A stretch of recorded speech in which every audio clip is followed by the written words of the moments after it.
Matemáticas e director do Instituto entre os cursos 1996 e 97, de aí hasta 2008-2009. Bo día, Julio. Bo día. Como recordas aqueles primeiros tempos, que xa fai un montón, pero como recordas aqueles inicios aquí neste instituto? Bueno, vamos a ver. En principio, eu aterricei 3 anos antes neste instituto. Entonces había unha formación profesional, un bachilleratos, e empezábase a actualizar o centro ou a meter en principio a famosa LOCSI. Entón, en esos anos de convulsos de meter a LOCSI foi cando nós decidimos, un grupo de xente, entrar a formar parte dos equipos directivos. Entón, formamos un equipo directivo e a partir de 2006-2007 tratamos de darlle ao centro unha orientación similar á que tiña, pero con un novo empuxe. Eso foi uns principios.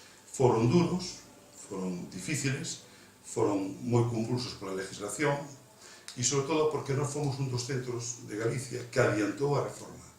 A reforma nós fomos un dos, cando nós entramos, creo que eran 22 centros en total en Galicia, os que estábamos na reforma. Antiguamente, o ano anterior, había 3, e nós, cando entramos xa, éramos 22 en total.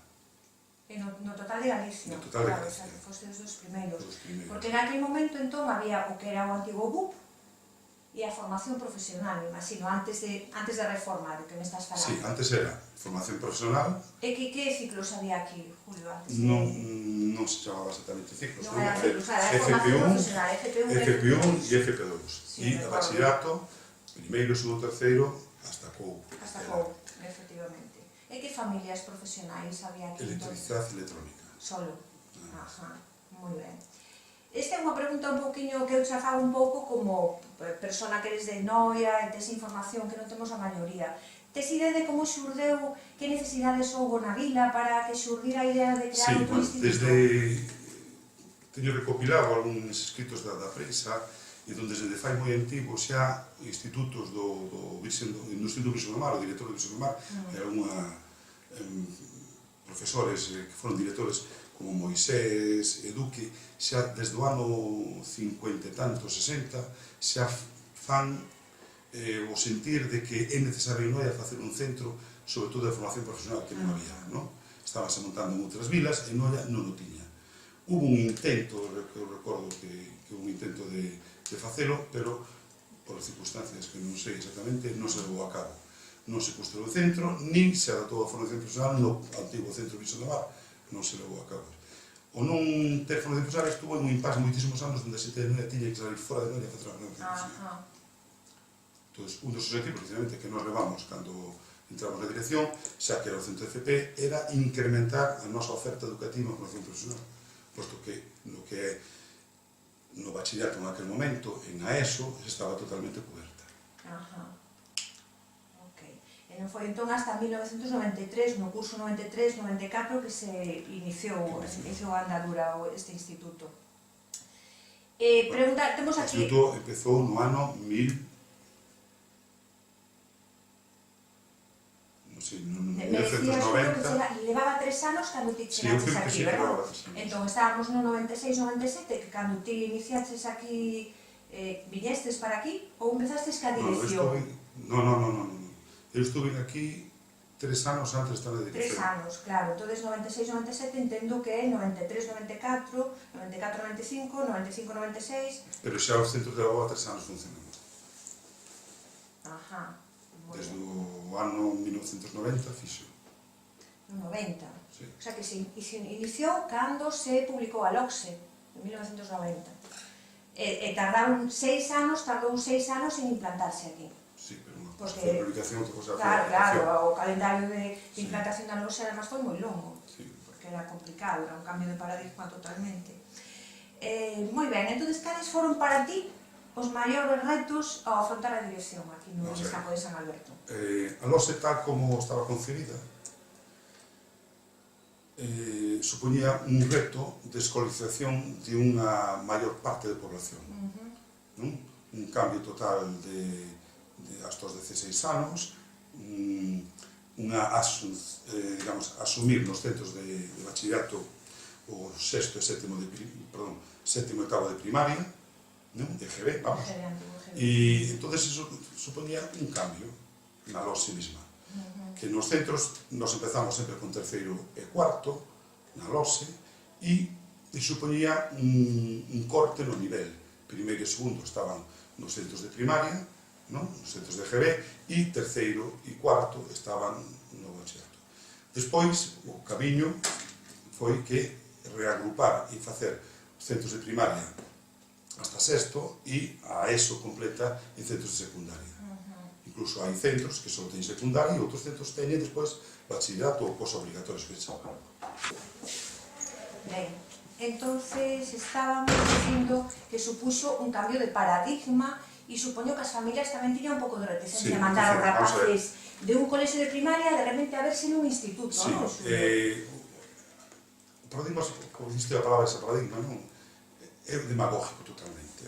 Non existe tal rechazo. O que pasa é que, según a época que nos toque vivir, pois parece que nos vemos unha maneira ou de outra. Cando eu estudiaba por primeira vez, pasábamos aos 10 anos a un instituto, onde había xente de moitísima edad. De feito, no meu primeiro de bachillerato de instituto con 10 anos, había xente de 10 anos e había xente de 14 anos, no mesmo grupo, porque non había unha escolarización por edad, había unha escolarización cando aprobas a prova de ingreso, entrabas no instituto, por coñecementos, por madurez, por outras características que non teñen nada que ver ca edad. Na LOSE, principalmente, o motivo de escolarización primordial é a idade do alumno. Entón, eso veu a supoñer un cambio total, profundo, porque había xente que, polas súas características de evolución, non chegaba aos niveles de concreción ou de madurez e se esforza, de repente, a estar un curso sin ter os conocimientos ou ter a madurez necesaria.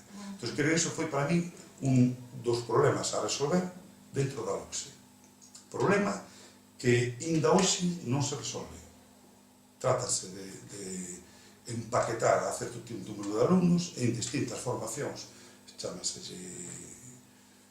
abandono escolar que recollemos, chámase metemos en PSGs, en formación final básica, en cousas que non sabemos moi ben o que van. Pero está claro que, de alguma maneira, o sistema ou os bota fora ou recolle. En principio non sabía que facer con eles. E agora parece que o sistema quere recollelos outra vez porque non podes abandonar a un rapaz sin formación, vale, cando máis é máis dun 20 ou un 30% da población escolar, claro.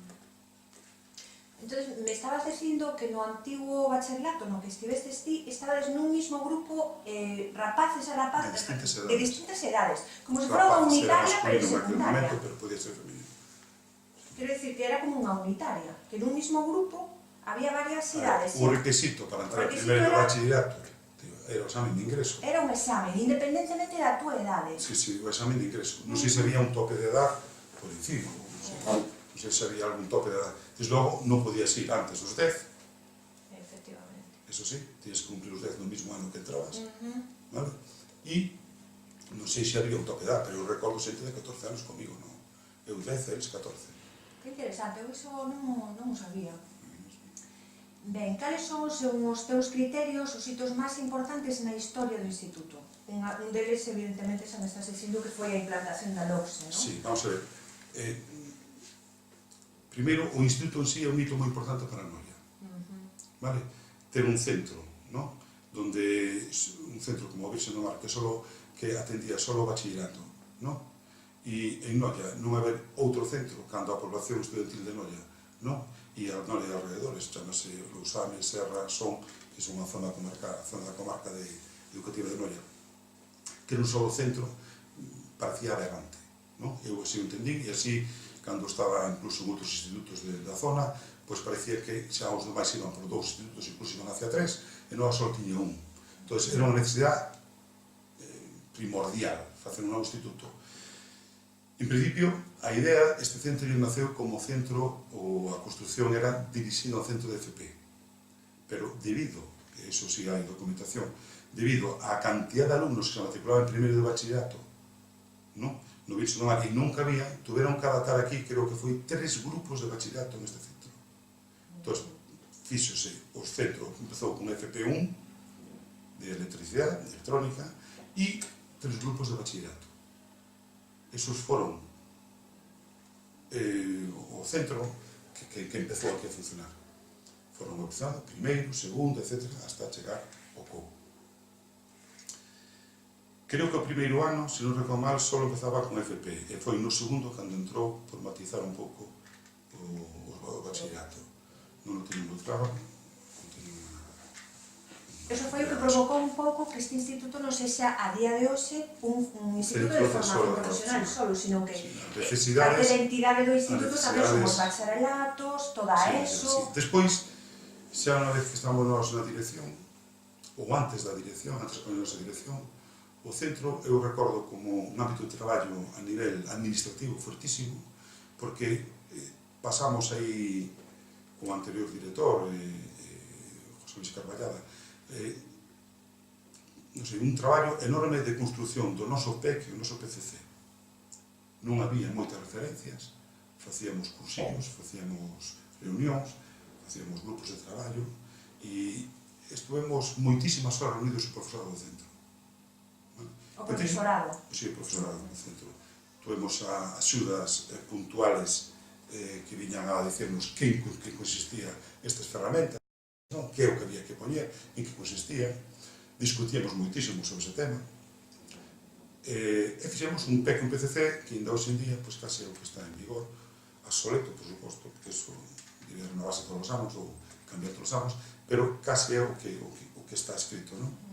Non ten nada que ver a realidade, fai 25 anos cada hora. De todas maneiras, hai algo que sí perdura, non? Que é o espírito do centro. O centro, tiña en aquel momento, era un centro innovador, pero era innovador por dúas razóns. Con 35 anos, eu era o terceiro profesor máis vello do centro. Aquí non se jubilaba ni Cristo. Ninguén quería estar como último destino da súa vida laboral en Noia, non? Non sei, non, é que era distinto, non había... Eu recordo a primeira jubilación do centro, pois, a do profesor de religión, o cura, José Rodríguez Cambeiro, pero que era un centro novo, con xente nova. Iso era moi importante porque iso daba lugar a entrar un entramado cos alumnos moito máis dinámico. Non quere dicir que non se poda con edad facer dinámica de grupos ou dinámica de alumnos, non? Pero o espírito cambia. Marca unha forma de traballar e de moverse. Está claro que competíamos cunha LOPSE ante un bachillerato. E digo competir cando a idea non é competir, senón que é implantar unha LOPSE cando persistía un bachillerato. Aí, despois, cando entramos nós na dirección, no seu equipo directivo, pois intentamos buscar unhas líneas básicas que nos definira como centro. En algunhas cousas creo que conseguimos e foi moi satisfactorio, e en outras, pois, bueno, temos unha sensación de que non conseguimos. Entón, que tratamos nós? Nós tratamos de facer algo que nos diferenciara, xa que estamos en un sistema diferenciador, posto que a sociedade nos vía como diferentes, non é que fora o ensino que nos chamaba ao mesmo sitio, pero nos vía como diferentes sociedades, nós tínhamos que facer algo para que, se fora diferente, tratara que non fora peor, pero non hai máis que mellor. Entón, nós tratábamos de facer algo máis que un centro de dar clases. Teño comentado moitas veces de que dar clases danas todos os centros, profesores teñen todos os centros, pero que diferencia un centro de outro? Entón, nós tratamos de dar 4 cousas básicas que nos poden diferenciar e ao mesmo tempo darnos apoio. Entón, intentamos meter no centro eso, actividades relevantes, entrar ali onde houbera un concurso que podemos acceder, movernos, nese sentido, xa sea os bilingües, xa sean os viaxes internacionais, xa sea empezar ca escola de idiomas que empezou en Noia neste centro, xa sea todo o que fora, digamos, aumentar a nosa oferta educativa, pero tratando desde o centro para que o noso centro fora relevante dentro da sociedade ou da comarca onde estamos metidos. Eso creo que o conseguimos. Depois viña a continuación o expandir a formación profesional. Nós fizemos un traballo desde o equipo directivo que foi chamar a todos os centros onde creíamos que había alumnos de Noia e que nos mandaran o número de alumnos que estaban facendo en Noia. É unha estadística que eu había elaborado despois, había refundido, e contamos todos os alumnos que estaban facendo FP en Noia e fora de Noia. E recordo que pasaba de 200 os que estaban facendo FP fora de Noia. E había en Noia unha FP pública e privada onde non recollía nin 80 alumnos. Total, que dos casi 300 alumnos que facían FP da Noia e da comarca, 200 estaban fora da Noia. Pois reclamamos con esas enquisas, fóramos á Dirección Xeral e a Consellería a reclamar a ver se isto era motivo de aumentar a oferta educativa de formación en Noia. Recordo con moito agrado que foi unha resposta inmediata e positiva. O sea, foi, ante os datos que levamos, quedaron ya sorprendidos para nós, porque tiñamos que hacernos eso, casi como dicindo que eso correspondía a eles. Pero nós levamos os datos e xa veu automáticamente a primeira oferta. A primeira oferta foi a administrativo. Administrativo medio e superior. E automáticamente... Xa o primeiro ano medio e superior. Foron tampouco se pudo facer. Automáticamente non tiñamos espacio físico. Entonces, tiñamos que ampliar o centro. Ampliouse o centro tamén, en consecuencia, as necesidades de ampliar. E ampliouse o centro, fixose novas aulas, unha boa ampliación, aproveitouse para dar expansión ao centro, departamentos, aula de dibuixo técnico, en fin, aula de informática, etc. Aumentar a dotación do centro, e fixose esa ampliación. Esa ampliación, despois ainda levou a unha segunda ampliación, que foi cando veio a oferta educativa do ciclo de sanitaria.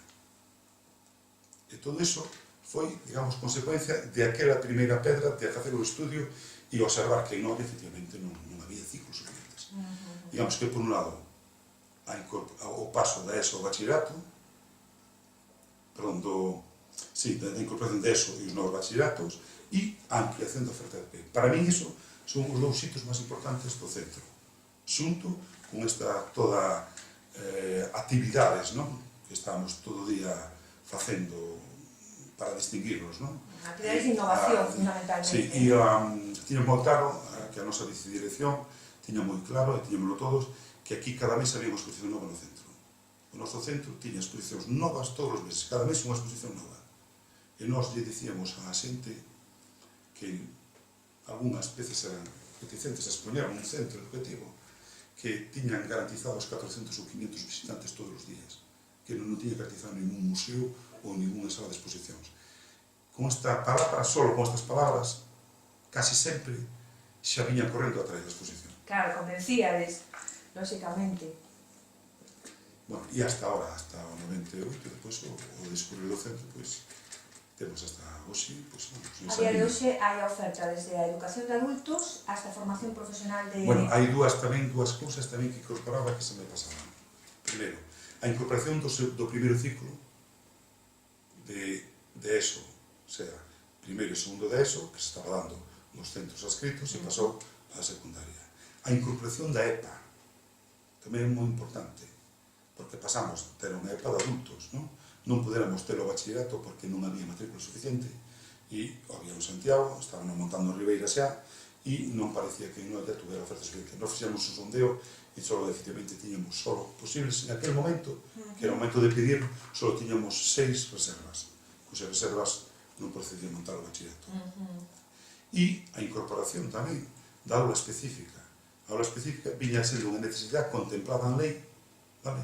Entón, habilitouse, non se creou a aula específica, que sigue funcionando hoxe. Como xordeu a idea da aula específica? Porque eu cando cheguei aquí xa estaba funcionando... Nos a idea da aula específica veunos arriba, veunos como unha opción, se tiñamos que parecía ben que se podía montar o noso centro. Porque non é comarca, cabeza comarcal, e podía dar... E nós, como dixen antes, sempre estábamos abertos a ese tipo de iniciativas.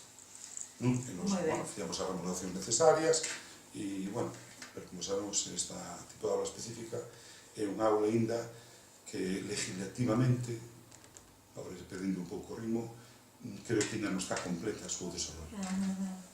Sí, porque, entre outras cousas, non está creada, como ben dís, está habilitada, e todavía os rapaces da aula específica non teñen unha aplicación como teñen cada un dos cursos da ESO e de bachillerato para ser matriculados. Sí, escríbense a distintos grupos da ESO. Moi ben. Que diferenzas atopas entre aquela educación dos anos 90 e a educación da actualidade? Vamos a ver. Trascende públicamente sempre que a educación vai baixando o nivel. Parece que vai baixando o nivel. Eu, por coller un exemplo, sempre digo o mesmo exemplo que me toca máis cercano, que é o exemplo das matemáticas. Se cando eu estudiaba nos anos 70, tiña 5 clases de matemáticas dunha hora, que eran 300 minutos. E a xente que íbamos ao bachillerato, xa éramos, entre comillas, un pouco escollidos, xa non iba todo o mundo, porque outros iban ao mundo laboral directamente, da escola iban ao mundo laboral, da escola primarias, das unitarias, iban ao mundo laboral. Nos pasamos eso a ter todo o mundo na aula, intentar escolarizarse todo o mundo, con programas moi similares, pero con 3 clases de 50 minutos, 150 minutos. Pedirle a globalidade do alumnado que alcanzara o mismo nivel con 150 minutos que un grupo de escollidos con 300 era aberrante. Sin embargo, hasta as distintas remodelacións políticas non foron aumentando as horas ni retificando este tipo de, entre comillas, dificultades que había. Por outro lado, si había unha mellora en outros aspectos. Pois aparecía a música como tal, aparecía a tecnoloxía, aparecían outras asignaturas, non? Que viñan dando unha conformidade máis social ao bachillerato, ou a ESO, ou a enseñanza obligatoria, por menos. Os plans de estudo. Dábalo un carácter máis social, o sea, máis inmediato. Pero non, desde logo, non lle podían dar un carácter moito máis científico ou, digamos, moi educativo desde o punto de vista da enseñanza. Das disciplinas. Das disciplinas. Iban en outro ámbito. Ese ámbito costou ao profesorado asumilo. Porque estamos acostumbrados a, digamos, un ámbito moito máis puro, onde materia é materia para conseguir dar a seguinte materia. E aí a materia é como se tuvera unha relajación. Vale? Entraban cousas a funcionar. Outros elementos a tener en conta. Actitudes, valores, normas, procedimentos. Claro. Vale? Que antes non é que os profesores non tuveramos actitudes, nin valoramos actitudes, nin valores, nin normas, nin tuveramos procedimentos para dar clase, pero non nos contemplamos como tal na nosa programación. Entón, xa empezar a revolucionar eso, darlo por escrito e empezar a darlle arranque a todo eso é un traballo duro. Duro porque incluso moitos dos libros que se facían non correspondían àquela idea, parecían un traslado de cousas do sistema anterior. Bueno, en sentido negativo, todo o mundo falamos do mismo, socialmente creo que está máis que probado, que os cambios políticos inciden directamente nos cambios educativos, o sea, cada vez que había un cambio político, había un cambio de sistema educativo, unha remodelación, unha pequena implantación distinta. E hoxe en día, depois de 25 anos, non sabemos o sistema educativo que temos, no sentido de que non sabemos se vai perdurar o ano que ven, se está cambiando, todo o mundo está dicindo se ti o aprobas, eu o quito. Da igual quen sea, se ti o aprobas, eu o quito, é a palabra que trascende na sociedade. Non sabemos hasta que punto un sistema educativo vai desfazer completamente. Depois hai as cuestións políticas, que non quero meter moito, pero sempre se di que o sistema educativo implántase, pero non ten a dotación económica prestada suficiente para implantarse. Bueno, nos últimos tempos, moito máis que nas épocas que nas que Pero estamos en aquel falando. momento falábase dunha implantación, pero todo o mundo decía a nivel político, todo o mundo se criticaba que non había a dotación económica suficiente para implantar ese sistema. E hai cousas que eu nunca vin implantadas. Por exemplo, nunca vin unha boa atención á diversidade, que viña moi ben e tiña que ter unha consecuencia económica moi fuerte, nunca a vin. E nunca vin implantado, e falábase moi de veces, a xente se sorprende ahora, se fan un ciclo medio e non poden ir a un ciclo superior. A xente non entende na calle. Só os que estamos na enseñanza vemos que do ciclo medio, en principio, non se dá acceso ao ciclo superior. Falábase dos cursos puente e todo eso, que non chegaron a implantarse como tales.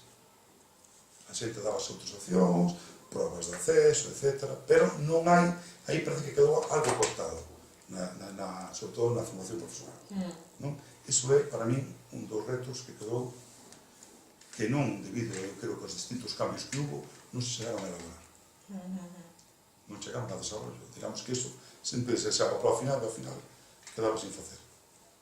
Vale, a implicación familiar, notas diferencia, antes as familias estaban máis pendentes dos fillos, ou iso é un aspecto que ti se parece que Hai unha relación directa entre rendimento académico e familia, non? Estabilidade familiar, digamos, nivel, digamos, educativo, cultural ou, non sei como chamar, económico incluso da familia, todo iso trascende na educación. todo iso de ascender a educación. Quizá no antigo bachillerato hai moita xente que por nivel da propia familia xa non chegaba ao bachillerato. Na ESO, eu creo que non era un motivo de exclusión. Na ESO entraba todo o mundo, pero claro, depois había que reformular que atención podía ter ese alumno, posto que na súa casa non había os membros necesarios, ou non contaba con todos os membros, para poder ter ese aproveitamento directo da enseñanza. Entón, a xente rapidamente encontrábase con problemas de que os servicios sin facer, non había unha estrutura familiar suficiente en algunos casos para atender a esas familias ou para atender a esos alumnos. Moitas veces non había estrutura familiar, pero si había economía para clases particulares, outras veces non había ni unha cousa ni outra. Entón, eso refundía que no centro había que intentar atender a esa diversidade. Esa diversidade eu creo que nunca se atendeu como debe de ser. O sea, creo que políticamente a sociedade non dou ese avance. Non se fixo cargo da educación dos alumnos, en ese sentido. Faise cargo da educación dos alumnos, ou das familias que teñen posibles, ou das familias que teñen moito interés. Pero a educación do alumnado non depende só do interés da familia, debe ser un interés do Estado. Eu creo que aí non se atendeu perfectamente ese tipo de educación. Creo que sempre hai unha relajación nese sentido. Depois, cando miramos o mal chamado para mí fracaso escolar, pois sempre entramos no mismo. Vemos que nese fracaso escolar están as capas sociales que máis problemas tiñan na sociedade. Sempre están... Hai un traslado, non? Dos problemas sociais aos problemas educativos. Vese que hai unha correlación entre esas dúas cousas. Hai tamén un punto importante que comentaba antes, fracaso escolar. Creo que en un sitio teño escrito que fracaso escolar é como unha aberración, se case dicilo. Incluso eu modifiquei o meu criterio do fracaso escolar. Se eu falo de fracaso escolar fai 20 anos, digo que ven unha nova lei para evitar o fracaso escolar da lei seguinte e outra lei ven para evitar o fracaso escolar da seguinte lei. Pero, curiosamente, estamos rondando en todas as últimas leis o 30% de fracaso escolar. O sea, que ninguna vai arreglar nada. O sea, realmente non se abordou o fracaso escolar. Quizá non teríamos que falar de fracaso escolar, senón teríamos que falar, en vez de fracaso, falar de aproveitamento escolar. Entón, aproveitamento escolar e clasificar o aproveitamento escolar. Que hai xente que aproveita pouco, pero non é un fracasado. Sencillamente ten menos conhecimentos do aspecto educativo da escola. Pero iso non debe de impedir que ele non teña unha salida. A salida ten que se buscarse. Entón, eu creo que temos de deixar de falar de fracaso escolar para falar de aproveitamento escolar.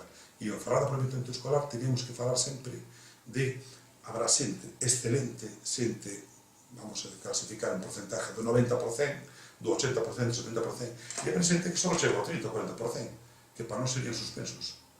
Pero que non é un fracaso, é unha consecuencia da súa situación, do seu manejo social e do seu aproveitamento académico. Pero que, por suposto, que ten que seguir estudiando. O mellor é un éxito, dado o punto de partida deste propio alumno. Ten que seguir estudiando hacia, se cada non hacia a universidade, nin hacia un ciclo superior, pero hacia o ciclo medio, ou se non é o ciclo medio, a outras cousas, ou unha formación profesional básica, como se chame, ou o que sea, unha inserción laboral, ou algo, pero non un fracaso. Non un fracaso. Eu creo que aí temos que buscar, non sei, unha mira, non sei se máis moderna ou distinta, non sei. Non sei como ves isto das probas PISA, reválidas, que din que veñen para resolver os fracasos, non sei como ves este tipo de probas. Eu considero que si, moitas veces penso eu para min, que si os que levan as probas PISA lle fixereu os exames que fago eu, igual non aprobarán. É un sistema distinto de educación. Tienes que trasladar un modelo de evaluación que non ten nada que ver con nosotros. Eu, por exemplo, creo que, o que decía antes, se eu teño un sistema onde cando un alumno non chega a 5 é un fracaso escolar, non o podo comparar con outro sistema onde o alumno non fracasa por non levar un 5. Entón, é que está atendido de outra maneira na aula. Entón, se está de outra maneira, será evaluado de outra maneira. Eu tamén reflexiono moitas veces, claro, ao final da miña vida académica, non? Pero reflexiono moitas veces e digo, cando un profesor duda de como evaluar o que ten que evaluar, ten que rapidamente facer unha reflexión profunda de o que está dando como enseñanza. É como que fai un traballo e non sabe canto ten que cobrar. Entón é que non sabe se fixo ben o traballo. Non sabe valorar o seu traballo. Entón, cando un profesor duda da evaluación do seu traballo hacia os alumnos, entón, penso que está dudando, non é que dude se deu cobrar máis ou menos unha cousa ou outra, se ten dudas aí, penso que ten que rapidamente revisar o seu traballo. Porque cando non fai un traballo consciente e dinámico e día a día e vamos, consensuado consigo mismo co que ele pensa, non? Vale? Entón, hai que saber dicir, este alumno ten esta nota ou esta outra, ou ten estes valores, ou ten este aproveitamento, ou ten este outro. E non, en un momento de reflexión último e final, chegar a unha nota sin haber evaluado realmente. Ou que ter evaluar só un minuto ao final antes de poñer a nota. Creo que a evaluación do profesor é a parte fundamental. O profesor que ten clara a evaluación que ten que facer, penso que ten moito máis claro as clases que ten que dar. Entón, para mí, iso é unha cuestión, digamos, metodolóxica, que do ámbito personal, e creo que é fundamental iso. Unha boa planificación da evaluación e que, además, non ten moito sentido que veñan a traer sistemas de evaluación a un centro, a unha comunidade, a un país que non ten nada que ver ca nosa forma. Eu digo isto porque, se vamos vendo a evolución de evaluación, pois falamos de, primeiro, unha evaluación cuantitativa, cualitativa, todas as cousas que se levan moi ben, non? Depois falamos unha evaluación por capacidades, non? Vale? Entón, todo o mundo fala evaluar capacidades, se ten superadas ou non ten superadas as capacidades, non? Hasta chegamos a poñer capacidades básicas e queremos evaluar directamente unha capacidade básica. É imposible evaluar unha capacidade básica únicamente. Temos que evaluar un global de capacidades básicas. Pero iso é o que íamos facendo sempre, independentemente de que este escrito ou non este escrito. Vale? Pero, se pasamos de capacidades agora a nova palabra rúbricas ou a outra cousa, non? Pois, seguimos o momento. Se non temos claro o que temos que evaluar, non temos claro o que temos que preguntar, non temos claro o que temos que dar, non temos claro onde temos que chegar. De todas formas, Julio, si estarás de acordo en que é máis difícil evaluar capacidades ou competencias que non evaluar contidos, non? Porque evaluar contidos parece que é moito máis sencillo. Eu digo che algo e ti me dis, unha vez que o interiorizastes, eu comprobo que o sabes. Pero a capacidade é moito máis global. Sempre que se evalúa un contido, non se pode desligar o contido digamos, das capacidades. Pero se fixo tradicionalmente sempre. Non, se hai unha aplicación de calquer tipo de materia, unha simple aplicación dunha materia, se leva consigo outras capacidades. Se hai que resolver o problema, a capacidade lingüística, a interpretación. Se hai calquer cousa que fagas que non sea estrictamente algo, digamos, abstracto, sempre que hai que pensar, ou non se ten que pensar un minuto para resolver algo, se está evaluando outras capacidades. Se non é un simple procedimento, se está evaluando outras capacidades. Para min é importante, e máis vese perfectamente no sobre dos exames, no sobre das preguntas, non como falar con eles día a día nas clases, non? Sabes, as preguntas que fan eles é unha evaluación de capacidades deles. O sea, de capacidades, de obxectivos, de todo, ves vendo pouco a pouco como é a cousa. Cal foi a túa mellor experiencia como director do instituto? A ver, a miña mellor experiencia do instituto foi cando o grupo de profesores que nos juntamos, vamos, pero que casi tamén colleronme polas orellas para ser director. Eu había tido outras experiencias de director e jefe de estudios e, bueno, miraron para min e bueno, había que facer unha dirección. A experiencia de que pensaran comigo como director, cando eu xa non quería ser, porque dixen, xa fui director, xa non quero ser máis director. Pero a experiencia de principio foi un reto. Eu vi na xente que falaba comigo que era como un reto. Queremos facer algo distinto neste instituto. Eu asumí con ese grupo de xente, que llegaron un grato recordo, o reto. Entón, nos sentamos a falar que é o que podemos facer. O curioso foi que non nos sentamos a falar 4 persoas do equipo directivo. O curioso foi que nos sentamos a falar todo os profesores dun instituto. E nos sentamos a falar e discutimos moito. E buscábamos, non sei, se alguén se enteraba de algo nunha consellería, eu dicía que mo dixera rapidamente, que eu o día seguinte estaba ali como un clavo a ver que podía decoller eu deso. Non? Eu, non sei, pero recordo o primeiro ano ir vivir moito a Santiago. Moito, a Coruña tamén, pero sobre todo a Santiago. O sea que esa idea de grupo, de proxecto, de entre todos ser capaces de facer algo... Están aí todos os proxectos que se fixeron o primeiro ano xa, todos os primeiros intercambios, os primeiros viaxes, as seccións bilingües, todas as cousas que foron entrando pouco a pouco, non? Vale? Como nós colaboramos tamén, un grupo de xente importante do Instituto colaborou en facer programacións da LOCSE, non? O sea, non sei agora a palabra, creo que é programacións didácticas de referencia, veía moita xente involucrada deste centro, elixida un pouco desde arriba por o traballo que xa estábamos empezando a facer no Instituto. E iso era pois, moi agradable, porque vías como pensaban tamén en nós a hora de facer algo. Tamén, cando querían facer algo, xa nos chamaban a nós. Eran desconhecidos, non? Xa empezamos a ser unha referencia para os temas da LOCSE. Cando algún centro que se implantaba a LOCSE por primeira vez, xa nos viñan a buscar a nós para que axudáramos a hacer o PEC, o FDC, que lle demos unhas charlas. Moitos profesores deste centro, pero moitos, foron por outros centros da Bisbarra a dar, a axudar a facer. Pero iso non fai falta que fora un determinado. Iban profesores que non estaban no equipo directivo. Eu teño ido como director, pero teño ido outros compañeros do equipo directivo e teño ido xente do centro, profesores que habían traballado moi abertamente, moi profundamente en algúns temas e que eran eles máis especialistas que nós en ese tema. Estabades como unha piña. Traballábase moito en o centro. Moi ben, Julia, e xa para finalizar podes... Un momentinho. Gracias. Xa para finalizar podes nos contar algunha anécdota divertida, simbólica, algo que se te ocurra para a historia do Instituto? Bueno, a anécdota simbólica, eu despois de... creo que foi o último ano de dirección, tuve aquí no Instituto pola tarde a un amigo que fora estuve aquí traballando na dirección do Instituto e que veu o Instituto e me dixo que non nos reconocía. Vale. Entón, o feito de non reconocer o Instituto físicamente, dicíalle eu a él despois, tomando un viño unha comida, como sería interiormente. Porque se non reconoces o exterior, porque para mí o cambio máis fuerte non foi o exterior, era o que nós habíamos solucionado dentro.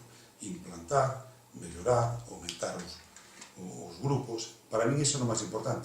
Sin embargo, cando ele dixo que exteriormente non reconocía o Instituto, se eu pensei, bueno, se non reconoces o Instituto, me estás dicindo, ou non te me atreves a dicir, o que debe haber por atrás.